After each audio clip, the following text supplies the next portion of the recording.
بسم اللہ الرحمن الرحیم نحمدہ و نصلی علی رسولہ الکریم. دوستو اور ساتھیوں، اللہ تعالیٰ کا شکر ہے اور ساری تعریف اسی کے لیے ہے کہ یہ دعوت سیریز کا سلسلہ دھیرے دھیرے آگے بڑھتے ہوئے اب اپنے اختتام کو پہنچ رہا ہے. جو پچھلے نشستوں میں ٹاپک ہمارے سامنے تھا وہ برادران وطن کے جو ٹرینڈز ہیں، وہ ٹرینڈز یا رجحانات کیا ہیں اور اس کے اندر دعوت کے لیے ہمارے لیے کیا اسپیس بنتا ہے، ہم کن چیزوں کو فوکس کریں. آپ کو یاد ہوگا کہ الحاد و شرک اور راشٹرواد، مادہ پرستی، اباہیت، وحدت ادیان اور جعلی روحانیت، ان سب ٹاپکس پر ہم گفتگو کر چکے ہیں. اور آج تقریباً آخری ٹاپک ہے یہ سیکولرزم. سیکولرزم کے سلسلے میں کچھ باتیں آپ کے سامنے رکھ کر ایک ایسے سماج میں جہاں سیکولرزم ایک مذہب، خود مذہب بن چکا ہو، ایک نظام نظریہ اور نظام زندگی بن چکا ہو، وہاں ہم دعوت کا کام کیسے کریں. اور سیکولرزم کے حوالے سے ہمارے پاس معلومات بھی ہونا چاہیے اور اس کا جواب دینے کے بارے میں بھی ہمارے پاس صلاحیت ہونی چاہیے. میں آپ سے گزارش کروں گا کہ فیڈ بیک کے طور پر آپ ہمیں یہ بتائیں کہ جتنے ٹرینڈز پر ڈسکشن کیا گیا ہے، کیا اس کے علاوہ اور بھی ٹرینڈز ہیں جن کو دعوت کے کام میں ایڈریس کرنا چاہیے. ہو سکتا ہے ایسے ٹرینڈز ہوں گے، تو آپ اگر وہ بتائیں گے تو اس پر بھی اسٹڈی کی جائے گی اور موقع ہو تو اسلامی نقطہ نظر سے کچھ باتیں رکھی جائیں گی اور دعوت کے حوالے سے کہ وہ خاص ٹرینڈ کے روشنی میں دعوت کو کیسے پیش کیا جائے اور کس چیز کو فوکس کیا جائے، یہ کام ہو سکتا ہے. مجھے امید ہے کہ آپ اس طرف توجہ دیں گے. جہاں تک سیکولرزم کا تعلق ہے، یہ ہمارے کانسٹیٹیوشن میں، کانسٹیٹیوشن بھارت کے جب بن رہا تھا اس وقت یہ نہیں تھا. اس کو تقریباً 1970-75 کے دوران میں دستور کے اندر، کانسٹیٹیوشن میں ایک امینڈمنٹ کے ذریعے لایا گیا.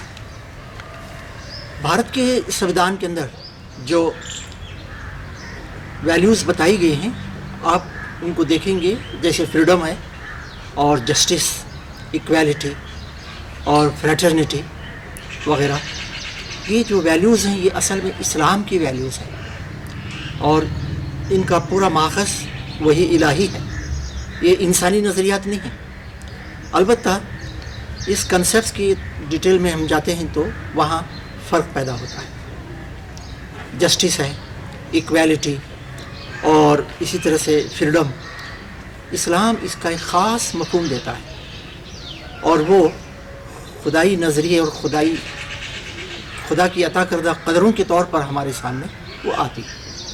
دوستوں اور ساتھیوں، سیکولرزم بھارت کے کانسٹیٹیوشن میں ہے اور تقریباً مذہبی، غیر مذہبی اور ملحدین، یعنی جو کسی مذہب اور کسی خدا کو نہیں مانتے، وہ سیکولرزم کو مانتے. ایک طرح سے اس زمانے کا لوگوں کا کلمہ ہے، بنیادی ان کا عقیدہ ہے ان کا سیکولرزم. آئیے دیکھتے ہیں سیکولرزم کیا ہے. سیکولرزم تو یہ ایک لیٹن اصطلاح ہے، لاطینی، اور اس کے ڈکشنری میننگ دنیوی، لادینی، غیر مذہبی، اس معنی میں اس کے یہ معنی نکلتے ہیں. اور لیٹن کے اندر جو اصل لفظ ہے سیکولارس، وہاں سے اس کو لیا گیا ہے. سیکولرزم کی اصطلاح کا ایک مغربی کنسیپٹ ہے، مغرب کی تاریخ کا کنسیپٹ ہے، اور وہ تاریخ چرچ اور مذہب کے ساتھ سائنسدانوں کی، اصلاح پسندوں کی اس زمانے کی جو کشمکش چلی 18ویں صدی کے اندر لگ بھگ، تو اس کشمکش کا عروج، رینیسانس، نشاط ثانیہ کی تحریک چلی، تو یہ اس کے بیک گراؤنڈ میں ہے. مسئلہ کیا تھا مسئلہ یہ تھا کہ چرچ اور عیسائی مذہب اور رہنما خدا اور بندے کے درمیان حائل ہو گئے تھے. کوئی انسان یا انسانوں کا گروہ خدا کی راست عبادت نہیں کر سکتا تھا، اور یہ بات طے تھی کہ درمیان میں مذہبی رہنما ہیں، پادری ہیں اور دوسرے اوپر کے اور رہنما ہیں. وہ ان کے توسط سے ہی خدا تک پہنچا جا سکتا ہے. خدا کی عبادت، اس کی پوجا پرستش اگر ہونا ہے تو ان ہستیوں کے ذریعے سے ہو سکتی ہے. بیچ میں یہ مادھیم ہیں اور ان کو چھوڑ کر ڈائریکٹ خدا کی کوئی عبادت نہیں ہو سکتی. تو آپ دیکھیے کہ ایک تو کشمکش کا مسئلہ یہ تھا، اور دوسرا یہ تھا کہ چرچ نے اور مذہب عیسائی کے رہنماؤں نے بہت ساری پابندیاں عائد کر دی تھیں، اور اس زمانے میں علمی ترقی کے لیے وہ جگہ جگہ رکاوٹ بن رہے تھے. بائبل ایک تو تحریف شدہ تھی، اس میں بہت ساری چیزیں داخل کی گئی تھیں، اور بائبل اپنی اصلی پوزیشن میں نہیں تھی. تو چرچ کو اور مذہبی رہنماؤں کو اس بات پر اصرار تھا کہ دنیا کے بارے میں، زمین کے بارے میں، سورج کے بارے میں، کائنات کے بارے میں جو باتیں بائبل میں بتائی گئی ہیں یا جو تعلیمات بائبل کی ہیں وہ اٹل ہیں، وہ غلط نہیں ہو سکتی. اب ادھر نئی تعلیم، نئے غور و فکر اور کچھ سائنسی انکشافات کے نتیجے میں چرچ کی تعلیمات سے یہ ٹکرا رہی تھیں. ان کے انکشافات یہ دوسری باتیں پیش کر رہے تھے، دلائل دے رہے تھے. تو ابتدا میں تو کشمکش ذرا سا ایک طرح سے پرامن طریقے پہ گویا چلتی رہی. بعد میں اس میں تشدد آ گیا اور کئی سائنسدانوں کو اپنی جان سے ہاتھ دھونا پڑا. زہر کا پیالہ دیا گیا یا جیلوں میں رکھا گیا، زندہ جلایا گیا. جی ہاں. تو اس کشمکش کے نتیجے میں جو ظلم و تشدد بے پناہ بڑھتا گیا، اور چرچ کا اور مذہبی رہنما کو جو جامد جو رویہ تھا، اس نے عیسائی مذہب سے نہیں بلکہ تمام مذاہب سے بیزار کر دیا، اور ایک تحریک چل پڑی مذہب کے خلاف. عقل اور غور و تدبر کی بنیاد پر اپنی زندگی کے لیے راستہ نکالو. مذہب تمہارے لیے رکاوٹ ہے، مذہب تاریک خیالی کی طرف لے جاتا ہے، مذہب روشن خیالی کا دشمن ہے، اور مذہب انسانی عقل کا بھی دشمن ہے. وہ اندھی تقلید اور آنکھیں بند کر کے چلنے کی تعلیم دیتا ہے. تو دوستو اور ساتھیوں، یہ بہت مختصر میں نے یہ کشمکش کا خلاصہ رکھ دیا. تفصیلات آپ تاریخ میں پڑھیں گے تو آپ حیران رہ جائیں گے کہ وہ تاریخ دور تھا گویا انسانیت کا، کہ جس زمانے کے اندر ایک مذہبی کتاب جو اصلی حالت میں باقی نہیں رہی تھی، اور عقیدے میں بھی تحریفات ہوئی تھی. جیسے 325 سن عیسوی تک حضرت عیسیٰ علیہ السلام کے بعد یہ بات طے نہیں تھی، متفقہ عقیدہ نہیں تھا کہ حضرت عیسیٰ علیہ السلام نعوذ باللہ خدا کے بیٹے ہیں. نیکیہ کی کونسل جب قائم ہوئی 325 سن عیسوی میں، اس میں عیسائی مذہبی رہنماؤں نے فیصلہ کیا کہ آئندہ سے چرچ کا متفقہ عقیدہ یہ ہوگا، اور جو اس عقیدے کے خلاف ہوگا اس کو عیسائیت سے منحرف سمجھا جائے گا، اور اس کی کوئی حقوق نہیں ہوں گے، اور اس کی کوئی زندگی کا جواز بھی باقی نہیں رہے گا. اس حد تک شدت تھی. اور پھر آپ دیکھیے کہ چرچ کی اس سختی، مذہبی سختی کی وجہ سے عوام بیزار تھی، اور چرچ کی ایک اہم تعلیم ترک دنیا تھی. دنیا سے منہ موڑ لینا، دنیا کی لذتوں اور دنیا کی نعمتوں، دنیا کی زندگی کے وسائل آسائشوں سے منہ موڑ کر جنگلوں میں، پہاڑوں میں، گفاؤں میں، غاروں میں انسان زندگی بسر کرے. یا پھر راہبوں کے لیے بڑے بڑے سینٹر تھے جہاں وہ رہتے تھے اور نفس کشی یعنی اذیت دینے کی مشقیں کرتے تھے. عورتوں سے کسی طرح کا میل جول، ان کی صورت دیکھنا، ماں ہو، بہن ہو، بیٹی ہو، بیوی ہو، بالکل اجازت نہیں تھی. شادی تو گناہ، بہت بڑا گناہ تھا شادی کرنا. تو یہ حالات تھے. اب آپ دیکھیں کہ اس کے اثرات کہ سارے مذاہب سے نفرت